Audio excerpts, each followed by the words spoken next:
Good morning and welcome. My name is Paul Perez and I am the District Governor for 5960. Thank you all for being here for our District 5960 Friday feature. We do this every Friday at 9 a.m. and don't worry if you miss one because we will record and share them on our district's YouTube channel. I am excited to have our special guest here today, so I will turn it over to past District Governor and current District Rotary Foundation Team Lead, Kyle Haugen, to introduce our guest. Kyle?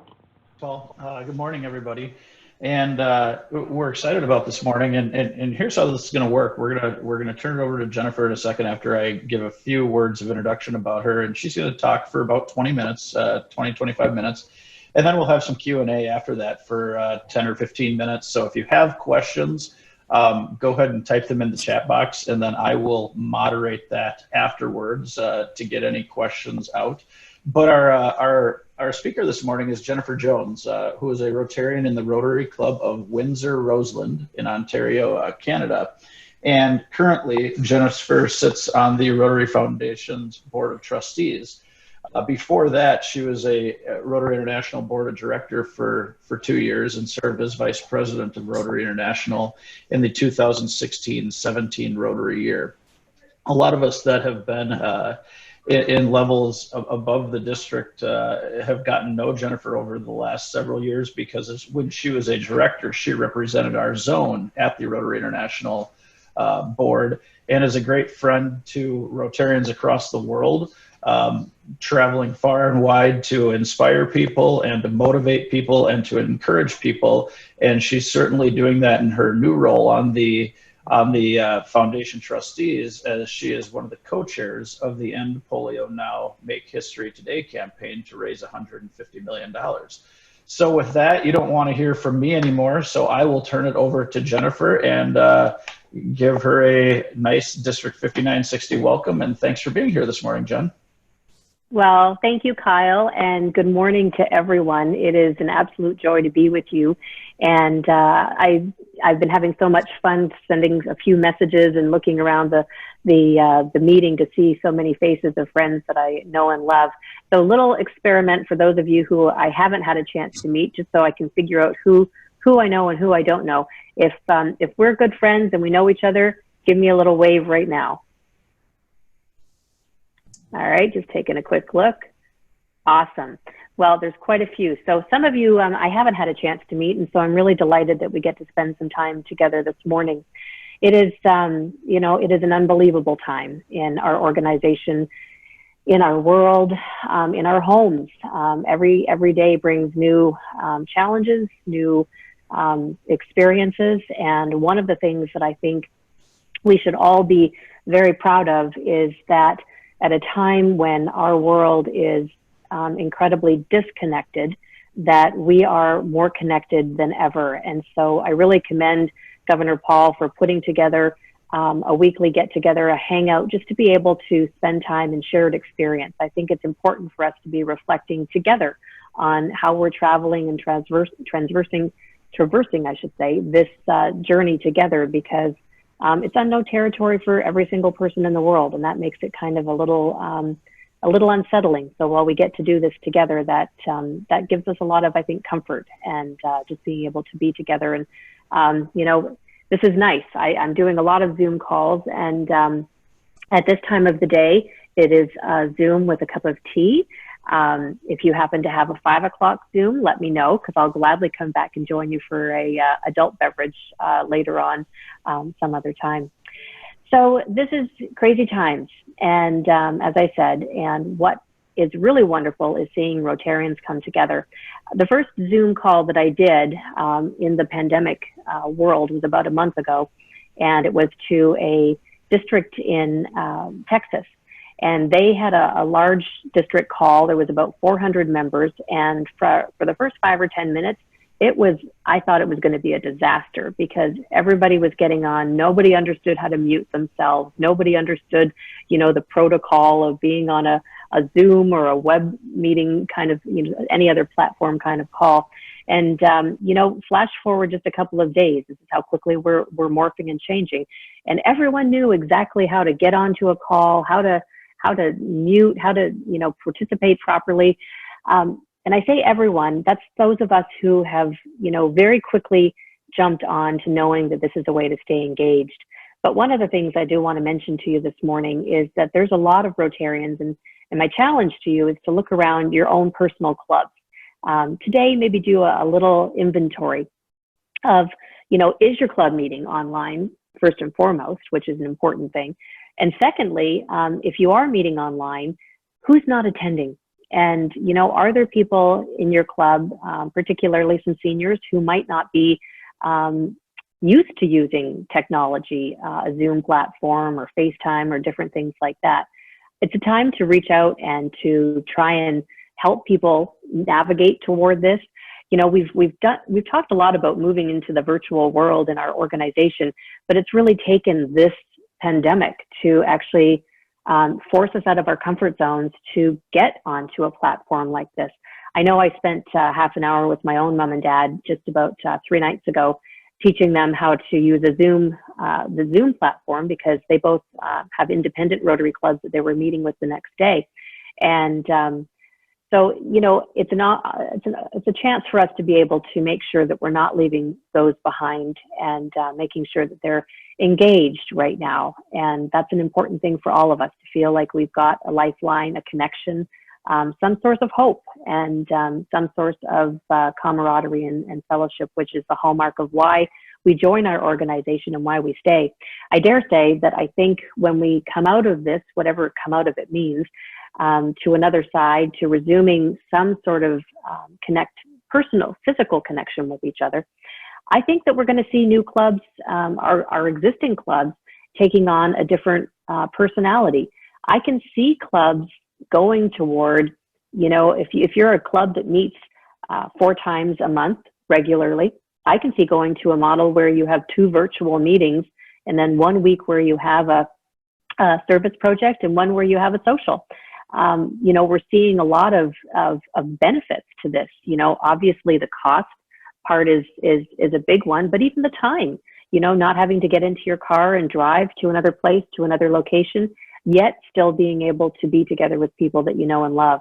But we do need that interpersonal connection, because working side by side, with our hands in physical service is something that gives us a lot of joy. The pandemic is, as I said earlier, it's something that is literally touching every single person in our world. And I don't know that there's anything that we could ever refer to in our history, at least our history together, that we could identify that literally, truly touches every person.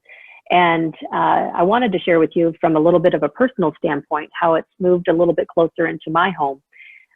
Many of you may have relatives, or you might be a frontline responder, and we're all worried about these folks going into hospitals and treating patients. And my husband, Nick, who many of you know well, is a family doctor.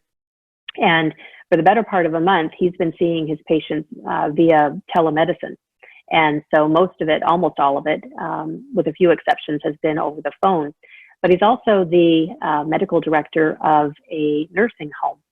And the nursing home situation, I know it's the same in Canada as the United States. Once a case gets in there, it's really devastating. And yesterday he was into the nursing home that he oversees, and they've lost 2 patients to COVID. 6 of the patients have tested positive, and 7 of the staff. And so, when Nick came home last night, it was, he'd been in there already, but we hadn't identified cases, hadn't lost anyone. And so when he came home last night, it was a whole new world, trying to make sure that COVID didn't come into our home, and, figuring out how to get him into the garage, how to take his clothes off, get into, the luxury of having a second bedroom and a second bathroom, having him be able to go there and get clean, and trying to figure out the protocols, talking with other medical professionals who've been doing it for weeks now to see how they've been staying safe. So it brings it really close to home. And, it's something that, I can't believe we're even talking about on many days when we're having these conversations. It seems kind of strange, but here we are. And, we're all going to be in it together, and we've all got to pull together to make sure that we're staying in and doing our part. one of the things that we shared, actually, let me tell you this, after Nick got out of the shower and got cleaned up and I had made some dinner, he walked into the kitchen and he said, it's time to drink the good stuff. And he opened up the liquor cabinet and got out a beautiful bottle of red wine that we'd been saving for some time, a 1997 cab. And we sat and drank it and just enjoyed the moment, our own blessings. And he shared with me while we're sitting talking that the medical school students in our area have actually created a new program where they're going to be reaching out to seniors in nursing homes to talk with them over the phone, or if they're able to bring technology to them over FaceTime. These folks are in isolation, and without, I know it's the same in your area, without people being able to go in and be with their loved ones, people are dying alone, and they're also isolated for weeks and months on time. So a challenge to you is to think about, A, how do you include your members, but B, who are the people in our communities that are most vulnerable, that maybe once a day we can take an opportunity to reach out and try and connect in some way. Maybe it's a project for one of your Rotary clubs to tackle and take on. So the new club models, we shifting gears here a little bit into membership. New club models are things that we've been talking about, and this really has pushed our button. It's made us embrace what is new and is different. And as I said, I really truly believe that we're going to see clubs taking on this kind of life form so much more robustly as we enter into the days, weeks, and months to come. It's another thing that is really that I've found to be quite profound is that, yes, we can meet within our own clubs, but we're also bringing people together on a district level, like this meeting, and even beyond. And I'm seeing so many Rotarians who are literally, truly traversing the world right now and popping into Zoom meetings. And I know that I'm speaking next week to Zoom meetings in multiple parts of the world, and, reaching out and connecting with friends from all over the place. And more importantly, connecting friends that I know in different places with friends from, making those connections, what we do best, Rotary Connecting the World. I had a great opportunity to participate in the first Rotaract World Zoom meeting last week. And we had 100 people on the call, 110, maybe something like that. And almost everyone was from a different country. And everybody, they're so fabulous. They had their country flags behind them in many cases. And each of them had their name with their country written in their name, on their Zoom name, so that we could see where everybody was from. And just such an opportunity to hear, what each of them had going on in different parts of the world, and to uniquely see that, again, we're all sharing a very common journey, and being able to be in solidarity with each other is it's really profound. These Rotaractors are incredible. They're doing amazing things, and one of the things that we did at this year's International Assembly was to bring, for the second year in a row, 60 Rotaract representatives, district Rotaract representatives, to the International Assembly to be trained and to share time alongside our governors-elect. This is where the governors-elect, for those of you who don't know, go every January to be trained. We affectionately call it Charm School. And so they go there to finish up all of the high-level training that they need to execute this job. And, one of the things that has been an outpouring of that is that these Rotaract relationships are really elevating to a new level. We know that historically we've only ever engaged 5% of Rotaractors into our organization and into becoming Rotarians, and that just seems sort of implausible when, that's our farm team. And why wouldn't they want to join us on the backside of a great Rotaract experience? And part of that, I think, is, one of the things that I want to punctuate today is that it's also a good time for us to do a health check on our clubs. And, we're doing a really great job, I think, in a lot of ways of selling our organization, that we're people of action and that we're doing great things. But sometimes I think we're selling something that we don't deliver on. And, if we sell a wonderfully engaged vibrant, relevant club experience to someone, and they show up and that's not what we're delivering in our clubs, it's no wonder that people turn over quickly or decide that they want to put their time somewhere else.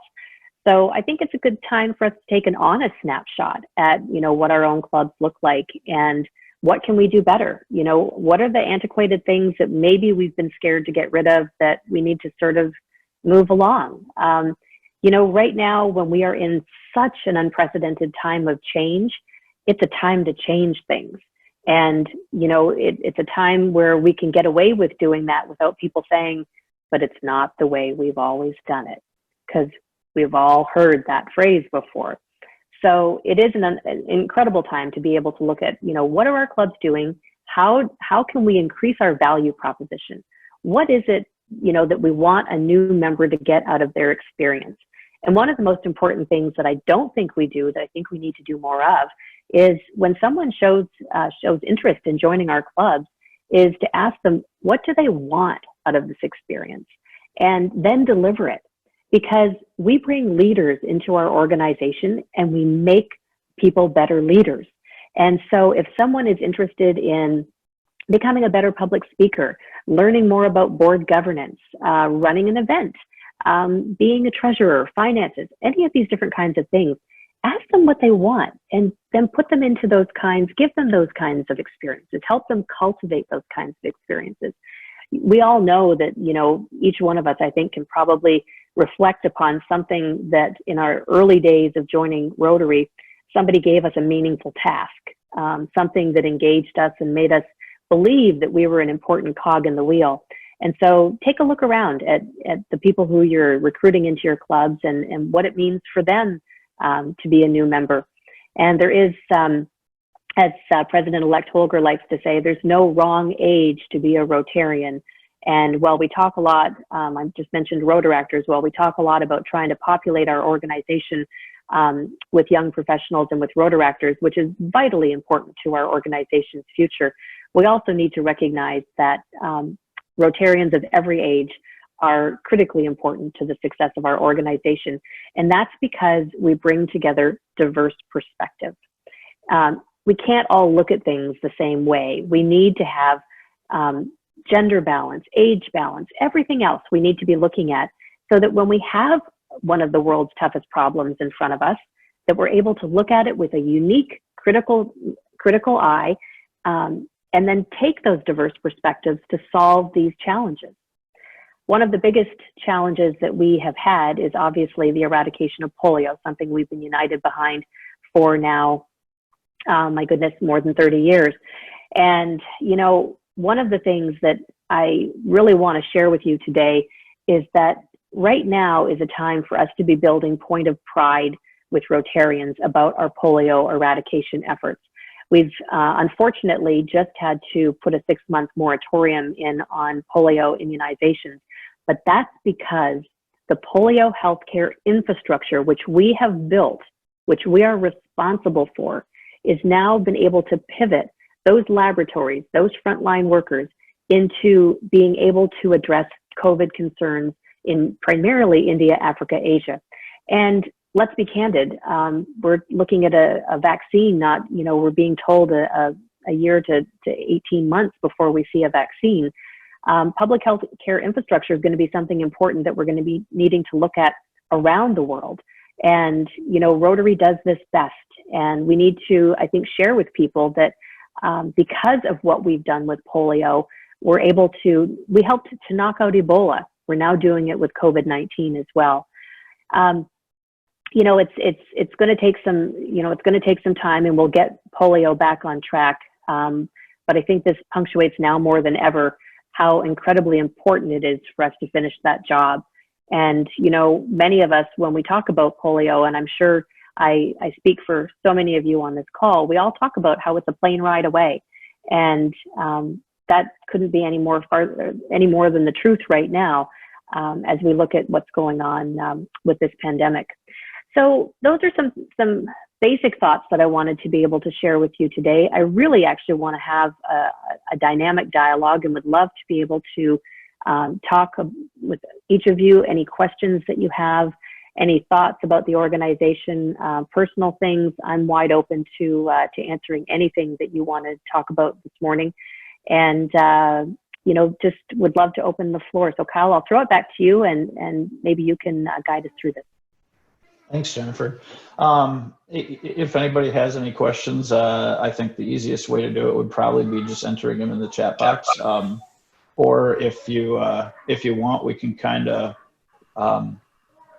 raise your hand and mute and unmute, and we can go from there. I know Judy Freund has a question, and she is unmuted, and I see her on my screen, so I'll just keep plotting back and forth here. So go ahead, Judy.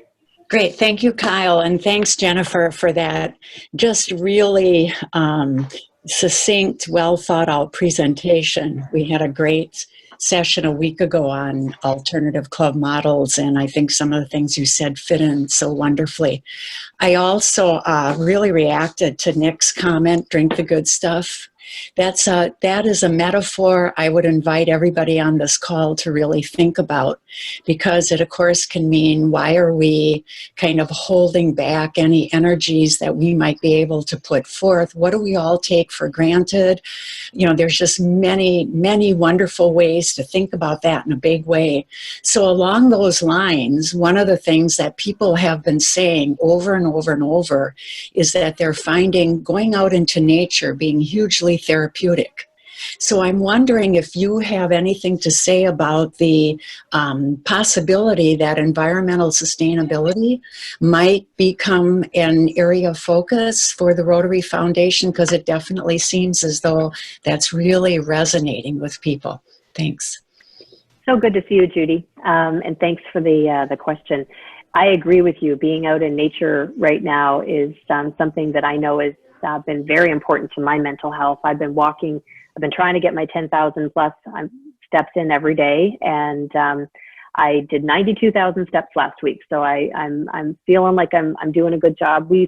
I've been walking along highways, trying to stay away from main roads, and walking out through fields, farmer fields, and that's actually that's brought me a lot of joy, a lot of time for contemplation, and a lot of time to just get some physical exercise. Because I don't know about you all, but I am not socially distancing enough from my fridge, and I definitely need to be out there pounding the pavement a little bit to make sure that I can not come out of this in a carb haze. But skipping to the environmental part of your question. So several months ago, I'm going to say into the late part of last year, the trustees started a very serious dialogue about the environment as it relates to how we integrated into Rotary International. We had taken a step in the late fall to moving toward the environment being integrated, not in fulsome, but in a large part into each of the areas of focus. Many of you may have seen that on the areas of focus, if you looked at them on Rotary.org and the menu of our 6, that different items that had environmental impact had a little green leaf next to them. So trying to showcase how we could incorporate it in, but we knew that we needed to take it further, and so we started having more thorough conversation, and we formed a task force chaired by Rotary International past president Ian Risley from Australia. And we met a little bit while we were in San Diego at the International Assembly, but then we met in earnest for 3 days in February. Task force of 5, Ian, our vice chair of the trustees, Ken Schubert, myself, Rotaractor, Elise Lin from Taiwan. It was really important that we have a Rotaract voice. And then young Lucas, one of our directors from France. Actually, not France. Anyway, he's on our board of directors, and anyway, he was representing the board. So we met for 3 days. We heard from experts. We had lots of a big deep dive. We looked at the financial implications. We looked at the social implications. We looked at the political implications, because clearly those exist. Particularly, I will say in the United States. I mean, the environment can be a very can be a political hot potato. and particularly the words climate change. Those are political words, and I'm not saying this to enter into a political conversation, but I think we needed to weigh all of the concerns and what does this mean. What we do know is that Rotarians are already dedicated to so much in terms of bettering our environment. And when we looked at the financial aspect of it, grants the year prior, more than $18 million of the 40 plus million that we spent in the field had an environmental component to it. So we know that this is something that is important. And, it's planting trees, it's all kinds of river cleanups, it's all kinds of different things that we're able to do at the club level, at the district level, and at the international level. So we were, if the world had not turned on its head, we were scheduled to meet the third week of April for our next trustees meeting, where the Environment Committee would be presenting a recommendation. And so the two things that we're really weighing, between was really integrating the environment more meaningfully into the 6 areas of focus, or creating a 7th area of focus. And there is a recommendation that was unanimous from the committee that will be going forward to the trustees. And we will be discussing this. It's now been tabled to a meeting in June. But many of us are actually advocating that we do a little bit more online meeting as opposed to waiting for cyclical meetings, because we have time right now. We're all available, and we want to move things forward a little bit faster. That being said, let me pivot here just in sharing with you why that's important. 2 weeks ago was when the trustees decided to move $1 million from the World Fund into the Disaster Relief Fund to provide for the $25,000 grants that districts can access for COVID relief. That was a decision taken literally 2 weeks ago, and within, I think it was 4 business days, we had received applications and processed and had in the field, in people's hands, that $1 million. Our organization does not move that fast. And so for us to be able to get it right is really incredible. And that's because we have incredible staff working at Rotary International. They, have been working around the clock to make sure that those funds could get into people's hands. Primarily, they've been used for PPE, for ventilators, frontline tools. I think we're going to see probably more movement into food scarcity as this continues in not only developing parts of the world. I mean, look at the food banks in our own backyard and how meaningful and necessary they are. For those of you who don't know, $2 million has now just been released, an additional $2 million. We met last week and made that decision. And there were more than 100 additional grants in the queue, which this will go to funding right away. And those funds, again, this week will be into the field, paying for these really important tools that people need. So, it's incredible to see that, we're able to move a little faster. And so it's not only at the club level that I think we're going to see fundamental change. I think it's going to be structural within our entire organization. And I think we all should welcome that heartily. Thanks, Jennifer. Paul Perez has a question. How are the Rotary Foundation and Polio Plus goals, or how is the progress towards reaching the annual goals so far? Sure. Thanks for the question. Let me actually step, before I talk about where we're at in terms of goals, let me give you a little bit of a snapshot of without doing a deep dive on a presentation that we had last week that, as you can imagine, looking at the financial investment portfolio for Rotary right now is critically important. And, making sure that we're doing the incredible stewardship of our organization couldn't be more top of mind as trustees right now than it ever has been. We did have a review of our investment portfolio. Now, I will tell you very candidly that 6 months ago, when we had a meeting, even a year ago, in prior meetings, in the pre-pandemic world, I would have been the person at the table, one of the people at the table, looking at some of the rates of return and saying, I think we need to do better. And I think that we need to maybe be a little bit less conservative, not a lot, but, seeing returns comparable to maybe, our own personal portfolios or different things like this. Always with resistance from particularly our fund managers about needing to make sure that we protect our assets. I could not be more proud of them for their advocacy on that front. And as we looked at those funds last week, the polio endowment or the polio fund had no negative impact yet.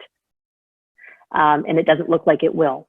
The annual fund had taken a very small hit in investments, and the endowment fund a little bit larger because we are a little bit more open in that fund, but still nothing close to what we're seeing across the globe. And so I think it's a real testament that that we as an organization have been so careful and prudent in how we take care of the valuable dollars that we all that we donate as members of our organization, that we cultivate.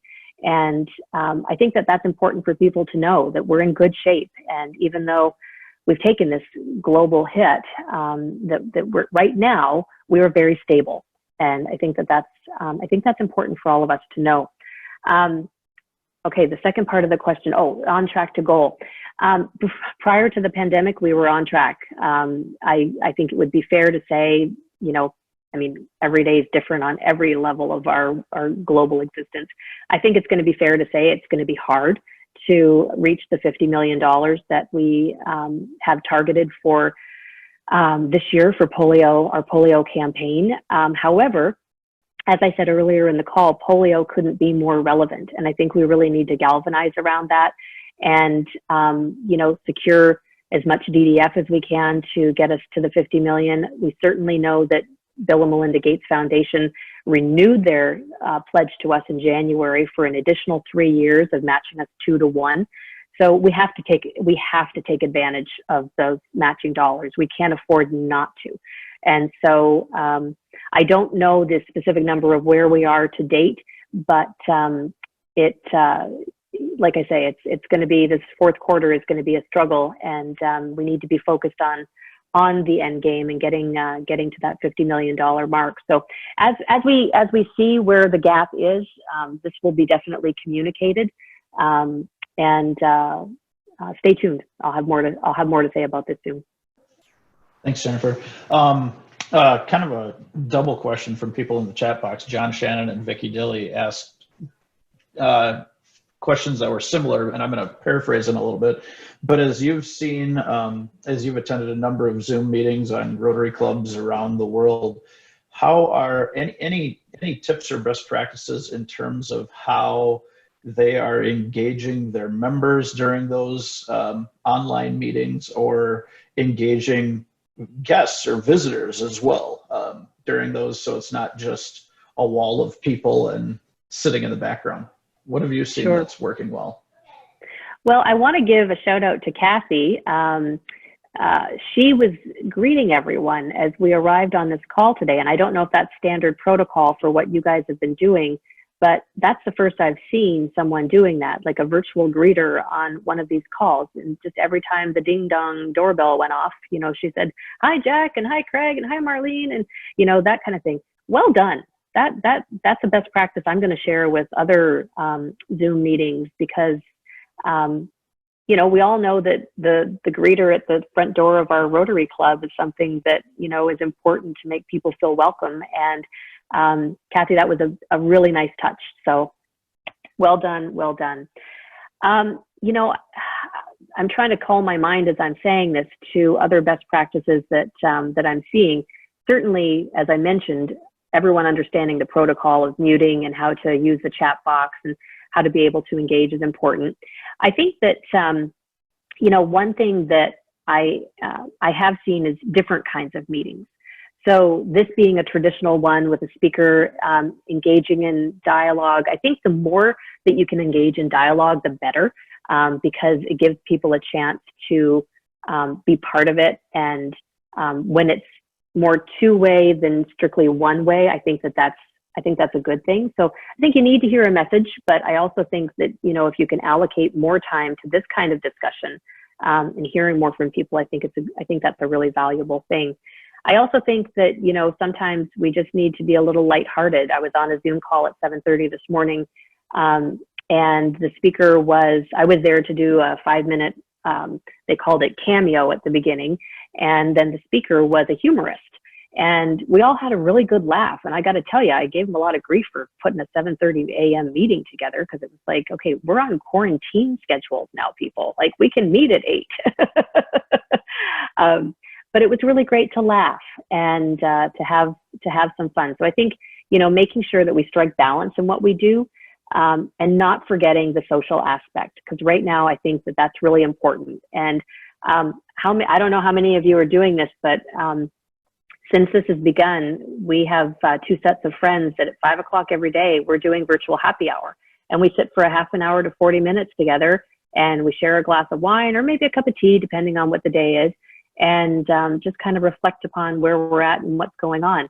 But Rotary clubs are doing this as well. And so, you know, it can be a free-for-all if you have everybody all unmuted. But, you know, if you kind of go through and just hear, you know, a happy hour meeting with what's going on in people's world, because, you know, there's still birthdays, there's still weddings, there's still, unfortunately, deaths that we need to recognize. And, you know, I think a chance for people to, you know, maybe it's a happy buck meeting, you know, just something like that, where people get a chance to say what's going on in their world. You know, what you made for dinner. I don't know about you all, but I have, first of all, not been home this many days in a row. I can't remember. I'm sure everybody feels the same way. And I made an apple pie last week for the first time in probably 25 years. It turned into a cinnamon apple pie, which was not good.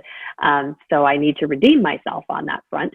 But you know, I think it's cool to be able to share that stuff with each other. Perfect. Thank you. Teddy Carlson just made a comment going back to environmental sustainability. Perhaps here in the United States, Rotary can participate and promote Arbor Day activities. Her Lake Elmo Club helps the city pass out trees to residents, could promote green cities. Also, one of the other things that I think this technology allows, and Dave Newman pointed this out, Rice Lake this week had one of their former exchange students who is back in Brazil was attending the meeting as well. So gives that international flair to it there. We did have Ann Frisch had raised her hand as well, and maybe Ann, if you want to unmute yourself, or I think you are unmuted, go ahead and ask your question. Good morning, Jennifer, and thanks so much. I want to resonate with your comment about building diversity. I want to explicitly add ethnicity and race. We in our district are working toward partnering with the Hmong community. They are hardly newcomers in our community, but that opens the way through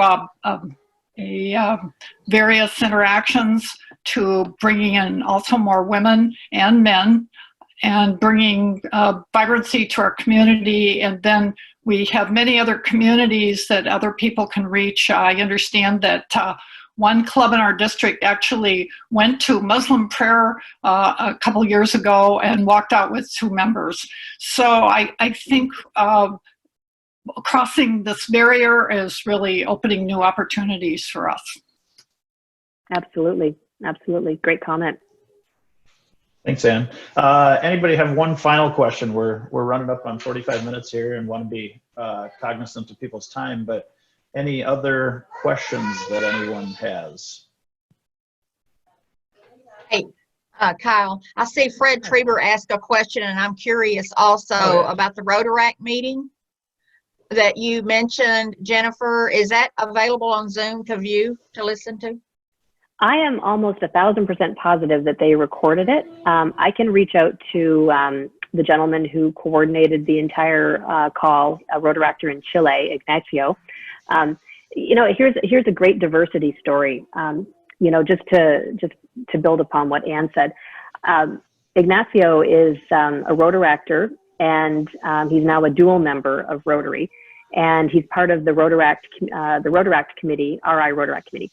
So they were meeting at the same time as the membership committee, which I sit on.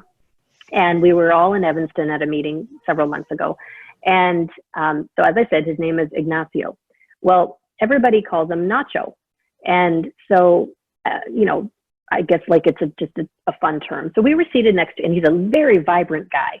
And we were seated next to each other at dinner that night. And I said, so just curious. I said, why did they call you Nacho? And he's like, well, because they can't say my name. I'm like, it's Ignacio. Like, and I said, what do you prefer to be called? He said, Ignacio. And I'm like, okay, well, then that's what I'm going to call you. And, you know, sometimes, you know, I bring it up because it's, you know, when you think about diversity, you know, things aren't that different. And sometimes it's a good challenge to get us out of our, you know, I don't know, comfort zones or whatever. But, you know, that night it was like, well, that's what I'm going to call you from here on out. And don't hide your name. Don't try and, you know, make it something different. Maybe I'm going off on a weird tangent, but anyway, he's a great guy, and I'm pretty sure that he recorded it, and I'll find out, and if I can get a copy, Pam, I'll make sure that I get it to Kyle and Paul so that they can share that with you guys. Thanks, Jennifer. Just in closing, do you have any tips? Obviously, we know that giving to the Rotary Foundation is not at the top of people's minds right now, but as these are all, the people that are on this call are all in their club leadership or district leadership, any brief tips that you can give on how we can encourage people to continue to give to the Rotary Foundation in this time so that we continue to do good in the world? I like this. Naomi said, Ignacio, Nacho, like Billy, William. Very true. Cute. Well, there is something that I would love desperately to share with you right now, and it's going to be a fund development opportunity that we're going to launch next week for the Disaster Relief Fund. And I can't say anything right now because there's a couple different layers of approvals and things like that that are going on. But suffice it to say that we need more money in the Disaster Relief Fund.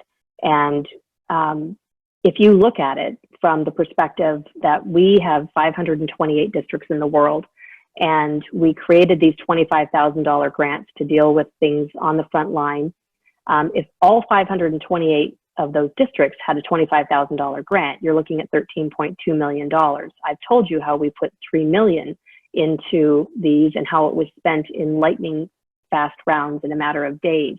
We need more money. Some of you will have seen that if you were registered for the International Convention, we're suggesting making it a suggestion. If people want to forego their refund on their registration, that it could be directed to the Disaster Relief Fund. I know as of 3 days ago, there was already $100,000 that had been put into the Disaster Fund from refunds. I suspect at this point in time, that's probably doubled or tripled. So again, that's an incredible amount of money and it's very generous, but we're going to need more. And so there's some stuff that I'll be glad to share it with Paul and with Kyle to get it into all of your hands that are on this call. But we will be announcing a fundraising opportunity next week to be able to bring funds into the disaster fund. We can't abandon, and we have to be focused on making sure that we protect our annual fund, because that, in fact, in our endowment fund, we need to make sure that the dollars that are donated this year populate our giving 3 years from now. That's the model that sustains us, and right now it's going to be a hit. So taking a look, I think the endowment fund is quite candidly a place for people to have dialogue right now. When you think about what do you want your legacy to be, if you're chatting with club members, I mean it's a gratuitous time to be talking about soliciting funds, but as people are looking toward what their legacy is, the endowment fund is a wonderful place to be able to put money into. And we have a goal right now of 2.5 billion by 2025. And we're, I think, over the 800 million mark right now. And so when we can fulfill that $2.5 billion endowment fund, think of the funds that will populate, that we don't have to raise, or that we continue to raise and amplify the good that we're able to do in the world. Because these dollars literally save lives, and they make our world a better place, and it gives us as people of action a place to be able to harness those and to do way more good in the world. So I'll leave it at that. Thanks, Jennifer. And just so everybody on this call knows, our district has applied for one of the the disaster relief grants. We are in the queue right now, so we didn't get it in as quick as possible there, but hopefully we're in the next couple rounds of as more money comes in, and we can put that to use here in our district. Did they tell you what number you were? I think we're number 172. So okay. So I know that, well, doing my math, we're somewhere in the probably 130, 140 range right now. So we're catching up. So yep. But thank you, Jennifer, for being with us today and providing a little inspiration and knowledge for everybody. It's a great way to start a Friday morning and to get us all thinking about Rotary and the Rotary Foundation, and reminding us the good that we do in our communities and around the world, and certainly how we can not only have an impact in our own lives, but in the lives of so many other people as well. So, Paul, I will let you close us down since you're the guy in charge. Thank you, Kyle, and thank you, Jennifer. We wanted to share next week's District 5960 Friday feature, and I'm going to turn it over to past District Governor Judy Freund. Yeah, thanks, Paul. So next week, it's really an amazing opportunity. Chris Stein, who is the Midwest region of the National Park Service, he's the director of the National Heritage Areas. And Chris is going to talk about the National Heritage Areas, of course, are very, very large landscapes. They have 3 conservation priorities. Those include migrating birds, grasslands, and pollinators. And he's going to talk about Operation Pollination. It's actually an effort that began when he was the superintendent of the St. Croix Wild and Scenic Riverway, and there's a number of clubs in our district who are already engaged and involved in taking on projects that specifically are directed toward habitat preservation and restoration for pollinators. We heard a lot. We heard the word collaborate. We heard the word partner. We heard the word diverse this morning. And I think this is just an extraordinary opportunity for Rotary clubs to identify these heritage areas that are near you and to take the opportunity to create a partnership and a collaboration, as well with state parks and with other natural areas. So I think you'll really find a lot of interesting information. Pollinators, of course, are, Jennifer alluded to food insecurity. If we don't have pollinators, we are going to be in a, we all are going to be in a situation of food insecurity. Anyway, I think you'll find it really enlightening, inspiring, and it'll be something that you can sort of get your arms around and say, yeah, let's do this. Thank you. Thank you, Judy. And once again, thank you, Jennifer, for being here. Thanks, Kyle, for moderating, and Kathy Hewitt for co-hosting with me. Everyone have a great weekend and hope to see you next week.